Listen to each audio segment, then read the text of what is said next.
Hello, LTV viewers and friends, and welcome to the June 27th, 2025 edition of East End News on LTV. This is your community and your news. I'm Christine Sampson. This week's top story takes us over to Ditch Plains Beach in Montauk, where water quality testing recently produced some alarming bacteria counts. Here's what happened. You won't find finer waves and beachier vibes than at Ditch Plains in Montauk. But last week at Ditch Plains, in 2 rounds of testing, the water quality warriors at Concerned Citizens of Montauk and the Surfrider Foundation found an unusually high presence of a bacteria called enterococcus, invisible to the eye but capable of causing eye and skin irritation and even nausea, vomiting, headaches, and fever. High bacteria levels were also detected at Surfside Place Beach. According to Rebecca Holloway, CCOM's Director of Environmental Advocacy, bacteria counts in back-to-back tests last week turned up well over 3 times the usual harmless number. This past week, we did have one of our volunteers' data sets come out very high. We're used to seeing high readings, but this one was a real spike. On Tuesday, we made the decision with the Blue Water Task Force managers to, instead of reporting those super high numbers, we actually held off and we did a retest. And the reason being was that we had some suspicion because the ocean sites were so high and it's unexpected that there could have been contamination in our actual testing procedure. So because we didn't have full confidence at that point to report those, being the most possible caution in our program, we decided to retest the recreational sites instead and hold off on reporting those on that Tuesday. So Wednesday, the next day, we got out and retested, and our ocean sites were still high. We're surprised by this result because we usually don't see spikes in ocean sites until much later in the summer, if we do see them at all. There is a ton of mixing in the ocean, and generally, compared to a lot of our inland sites, results are really low. The good news is, as of Tuesday, June 24th, bacteria counts at Ditch Plains have returned to the safe and normal range. But the week before, CCOM advised on Facebook that people should avoid going in the water. State regulations say that it's unsafe to swim, wade, or do water sports when enterococcus bacteria registers outside of safe levels. However, neither East Hampton Town nor Suffolk County officially closed these 2 beaches. Kim Shaw of the East Hampton Town Natural Resources Department told East End News this week that there was some confusion over the locations tested. She suggested the water samples were taken not at the bathing beaches, but rather in troubled areas near the Montauk Shores residential community and outfall pipes in other areas. What caused these high levels of bacteria? CCOM said the culprit is likely the recent heavy rainfall. Conditions that we did observe last week were a lot of consistent rain.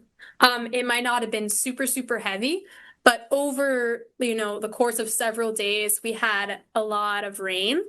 Runoff is one of the major causes that increases the effects of a lot of our water quality issues. So it's basically compounding effects from many different sources. Like I said, a lot of times contamination can be invisible and there aren't clear, easy, visible signs.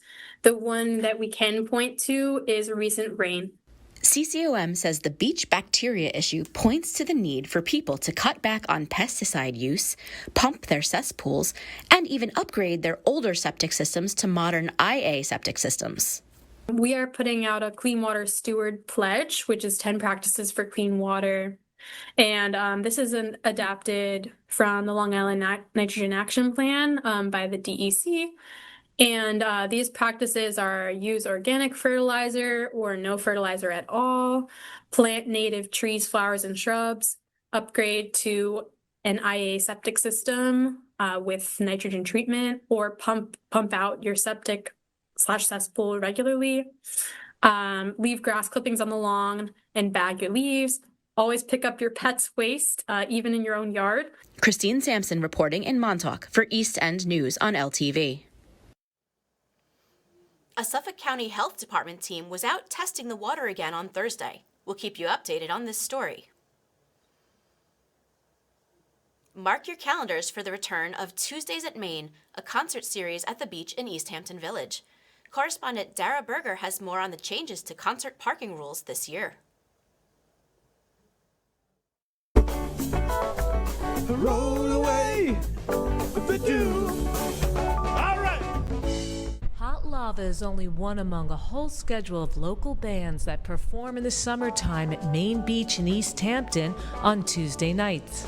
Well, the best part about this event is it's absolutely free for everyone to come to. They can bring their own food, they can bring their own beverages, or they can buy things at the Beach Hut, which is at Main Beach. We have a couple of rules at Tuesdays at Main for anyone that hasn't been here before. One is have a wonderful and great time, dance a lot. Besides emceeing the event, Bill also runs the foundation that raises money and sponsors Tuesday music nights at Main Beach. Mayor Jerry Larson has been very, very supportive. So it's a very safe environment. We have lifeguards on duty. We have police officers there, so people come with their kids. They enjoy a safe environment on the beach. Besides listening to some amazing local music, there are many other fun activities, including a 50-50 raffle and trying to catch one of the free t-shirts they shoot into the crowd. So you don't need a beach permit to go after 5 o'clock. Until 5 o'clock, in order to park at the beach, you need some kind of a beach permit or a daily pass, something that you've paid. But to go to the concert starting at 5, you need nothing. The only change that they had to make for this year's event is that there will no longer be parking on the street, which means that parking in the lot will be on a first-come, first-served basis. The mayor encourages those attending to carpool with one another, take an Uber, or ride a bike.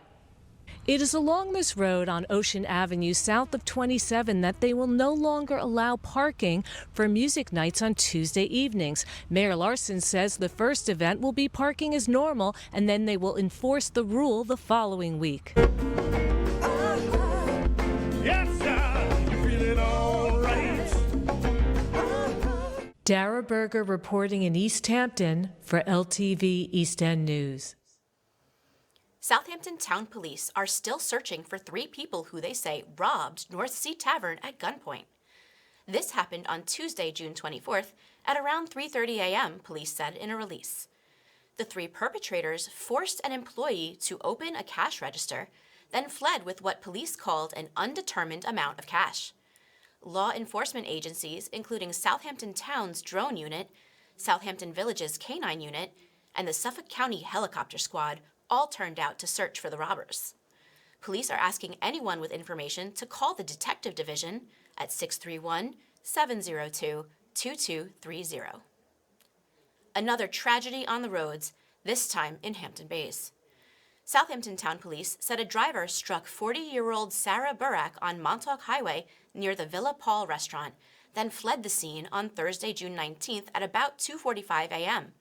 She died of her injuries at Stony Brook University Hospital. According to 27east.com, Burack had been a real estate agent and had appeared on the television show $1 Million Beach House. Police later announced they made an arrest in the hit-and-run accident that killed her. 27 East reported that a 32-year-old Virginia woman was released on $100,000 bail after being charged in Southampton Justice Court with a felony count of leaving the scene of an accident involving a fatality. You can check out 27east.com for more on this story. East Hampton Town Police sent a message to local bars and restaurants on June 19th with an underage drinking investigation. 3 people were arrested and charged with selling alcohol to minors under state rules governing alcohol. According to police, an underage agent was able to purchase drinks without being asked for ID at the Surf Lodge, Dive Bar Pizza, and Bounce Beach, all social hotspots in Montauk. Police investigated multiple other bars in this operation and found they were in compliance with the law. As of June 17th and until further notice, access to the outer beach at Cedar Point County Park is restricted due to nesting piping plovers. The piping plover is a coastal shorebird that is protected under the Endangered Species Act. From March to August, these birds nest throughout beaches and bays on the East End, specifically on open sandy areas. To prevent disturbances to the nesting birds, signs and string fences have been installed around the restricted areas. The Suffolk County Parks Department posted this map of the closures on Instagram. The outer beach is closed to all bicycles and 4-wheel drive vehicles. The Parks Department also restricts people and pets from entering the barricaded areas and mandates people keep their pets on leashes and under control. It was a rough landing on Sunday, June 22nd, when a small plane failed to deploy its landing gear at the East Hampton Airport. The pilot was uninjured and there were no passengers aboard as the airplane slid onto the runway without its landing gear in place at around 8 p.m. The incident closed the airport for several hours while fire department crews and police personnel stood ready to respond. The plane, a Baron BE-G58, was towed to the executive terminal to await a follow-up inquiry from the Federal Aviation Administration the next day. Employees of the town and the airport swept the runway to clear any foreign objects and debris. The Robert David Lyon Gardner Foundation has a long track record of supporting history-related projects across the East End. Its latest grant recipient is the East Hampton Historical Society, which received just under $120,000. The Historical Society said this generous grant matched its own fundraising efforts.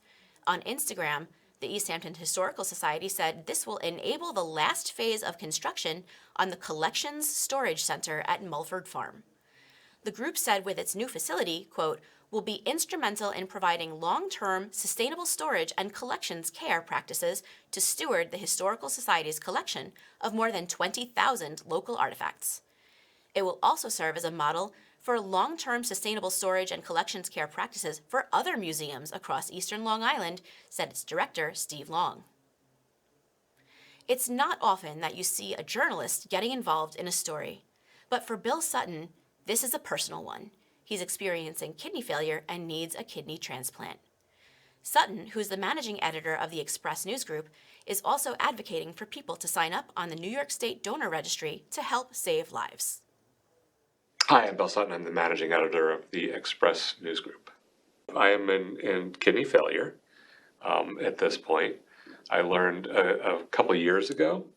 I was going for routine blood work because I suffered from diabetes and hypertension and would see an endocrinologist and would every few months have blood work. And for years they would kind of say, oh, you know, your kidneys, you should really make sure you're drinking a lot of water and, you know, and that type of thing. And then it was a couple of years ago where the endocrinologist said you're to the point where you need to see a kidney doctor right now.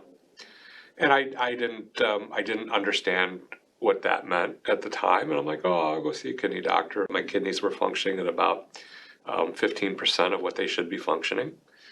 That number is a lot lower now. It's less than 10%, both kidneys. And at that point, the nephrologist, who I like a lot, and he's part of Meeting House Lane, Stony Brook Southampton Hospital. He's a very good doctor because he kind of eased me into things. He said, you know, but at one meeting, one appointment, he said we should really hook you up with the kidney transplant center, and that was kind of out of the blue to me, and I really had never, I had no experience with that at all, and so it was quite a shock. Spiritually and emotionally, it was very difficult at the beginning when they start talking about organ failure and the need for transplant and all that. It's hard to be optimistic and it's hard to be positive, and thoughts of my own mortality were ever present on a daily basis. I would wake up in the morning and just be convinced that my life was going to be a lot shorter than I had assumed it would be. I've learned so much in the last couple years about organ donation and the process and transplant process, and I think my baseline of knowledge was basically, 1980s movies and TV shows. I mean, as anybody my age growing up, that was what you knew. I knew one person maybe 30 years ago that had a liver transplant, which is different and I think a little more severe. But no, I knew very little about it. I mean, my perception of a kidney transplant or any organ transplant is you had a transplant and it would give you an extra year of life or whatever that you would spend hiding in a room somewhere in the shadows, afraid to go out. What I see today is it's a fresh start. It's a brand new start to live your life positively. So if nothing else, if obviously my greatest wish would be that somebody would hear my story and would want to donate a kidney. But what I've wanted to do with this attention being in the spotlight is just draw attention to the fact that people need to be on a donor list. If something, God forbid, if something happens, if you're in an accident, if you fall off a ladder, something, you get sick, something happens, donated organs can save 8 lives and impact dozens more through tissue donation. And it's a really easy process. I mean, my only experience with that had been, on your driver's license, to sign the form. But there's a very easy form online that you can search for. You can get to it through the Stony Brook Donation Center website, or it's a New York State site if you just Google it to Google organ donation.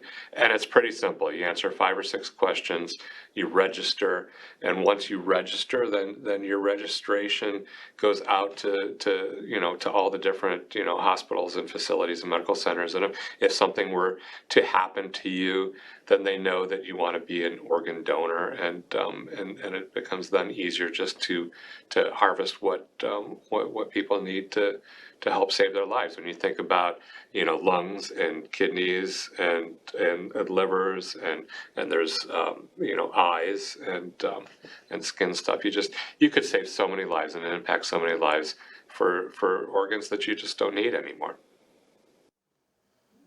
We go now to our community calendar for highlights of upcoming events on the South Fork. Families can beat the heat in air-conditioned style at the Sag Harbor Cinema, where afternoon matinees for kids and teens are shown on weekends.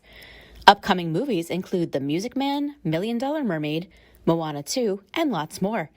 You can visit sagharborcinema.org for tickets and times. On July 1st at the East Hampton Library, experts from the Berner Prudenti Law Group will give a talk on essential estate planning geared towards adults with aging parents. The talk is free and starts at 5:30 p.m. Registration is online via the library's event calendar. Outdoor yoga classes return to Amagansett Square on Saturdays in the summer, starting on July 5th. From 9 to 10 a.m., find that mind-body connection thanks to Mandala Yoga. The classes are free, but donations are welcomed. Cabaret is back at LTV. The Hampton Summer Songbook by the Sea opens with the marvelous Marilyn May on Saturday, July 5th. Both VIP and general admission tickets are on sale at ltveh.org. Fancy a game of Mahjong? The Southampton Arts Center is hosting a 6-week American Mahjong workshop starting on Monday, July 7th. Classes are 1:30 to 3:30 p.m. each week. Full details can be found at southamptonartscenter.org. Fixed in Time and Space is a fascinating exhibition of old maps through the years in Sag Harbor, ongoing for several weeks this summer at the Sag Harbor Whaling and Historical Museum. Challenge yourself to find your house. Visiting hours are Thursdays through Mondays from 10 a.m. to 4:30 p.m. And speaking of fun things to do, Cabaret producer Donna Rubin stopped by LTV Studios to give us the inside scoop on the Hampton Summer Songbook by the Sea.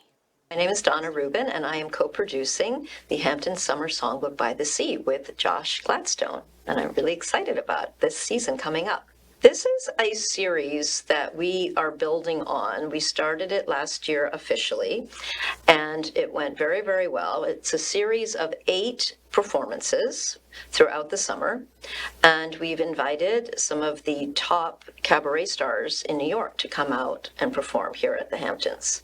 And like I said, last year, the performances went very, very well, and there was a very good indication that there's a real desire to see cabaret in the Hamptons.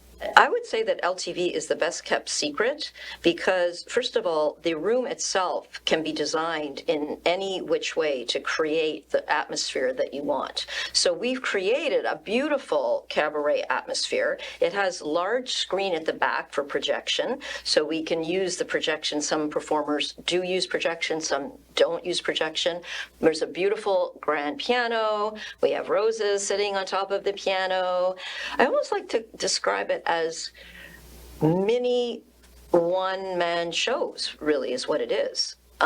It's not just a concert. It's not just someone just singing a bunch of songs, you know. They create it in such a way that takes you on a journey. And if a cabaret performer is really good, you will be transformed with them and you will go on their journey with them. And that's what makes it special. And of course, starting off with the most famous cabaret legend, Marilyn May, who's opening our series. And she is the ultimate in professionalism, in, you know, she mentors other people, and she spans the whole, like, practically the whole era, you know, of the American songbook. People really need to understand that the quality of these performers are the top, like, in the world. We're not talking, like, the top of, you know, a small local city or anything like that. We're talking about top performers in the world of cabaret. So it's special. It's special. It's a treat. And I think there's a lot of people out there that would be pleasantly surprised as to what they would see if they came. We close on some good news to report out of the Animal Rescue Fund of the Hamptons. Scooby, a rescue dog featured on East End News a few weeks ago, has found a home. Let's now meet Tango, another ARF adoptable pet, to see if we can help him find his new family. For this week's East End News Pet of the Week, we're introducing Tango, a 12-year-old pit bull terrier. Known as an ARF alumni, Tango was first brought into ARF and adopted in 2013, and welcomed back in after his owner unfortunately passed away. Although he's considered a senior dog, Tango is a puppy at heart. His warm, extroverted personality welcomes everyone he meets, making him easy to approach. Tango is diagnosed with osteoporosis, but that doesn't stop his playful and eager persona. Tango is looking for an adult-only and dog-friendly home, where he can live out the rest of his golden years full of love and care. Visit arfhamptons.org to learn more about Tango and how to adopt him. Thanks for watching this week's episode of East End News on LTV. We'll be back on July 10th with another edition, delivering the news you need through the power of public access television.